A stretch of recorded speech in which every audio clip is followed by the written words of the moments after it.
And it then, of course, it gives you the world as at a platform that you can sort of, spread your wings to anyone that speaks English.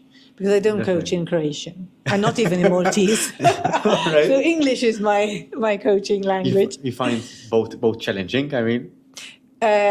Yes, I would find them. I must say the reason why my Maltese is challenging is because my father was brought up by his mother, and his mother was French. Okay. So his first language was French, followed by English, Okay. and then Maltese. But his Maltese, he really learned it well because being shipping, he was very often down in the Marsa and the Valletta in the port. So he ended up, but at home we spoke in English. All right. And we did, and then I went to school in England, and I do speak Maltese.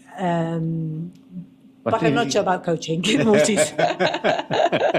English comes more natural to you. It does. All right, yeah. What about you? I prefer Maltese. So you're coaching in Maltese? I both. Okay. Both. So I think I've coached more in English rather than Maltese because I've had mainly foreign clients rather than Maltese so far. I do have a couple of Maltese speaking individuals, but mainly I would say 95% are English speaking. Yes. Yes. It's something that I've warmed up to.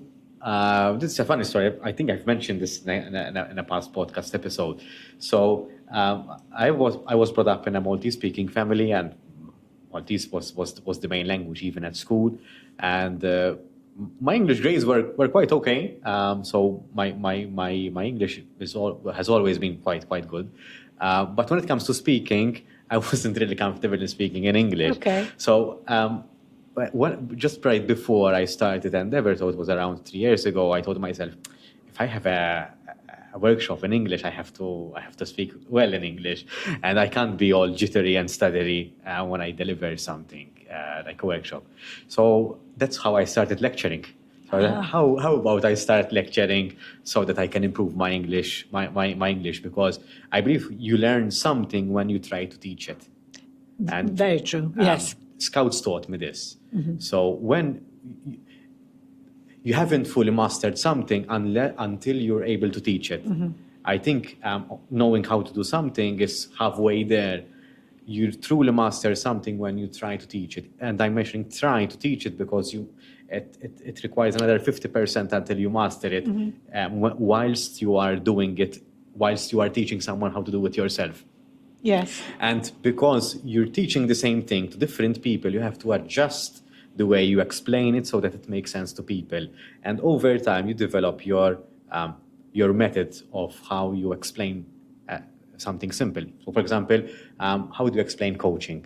To one client, you might phrase it in a particular way, but to someone else, you might phrase it in a different way. Yes. So that it matches their way of learning and understanding. Very true. And that's how I ended up lecturing, so that I can improve my English and to be able to explain concepts that I found challenging to explain in English. Because again, to me, Maltese comes more natural.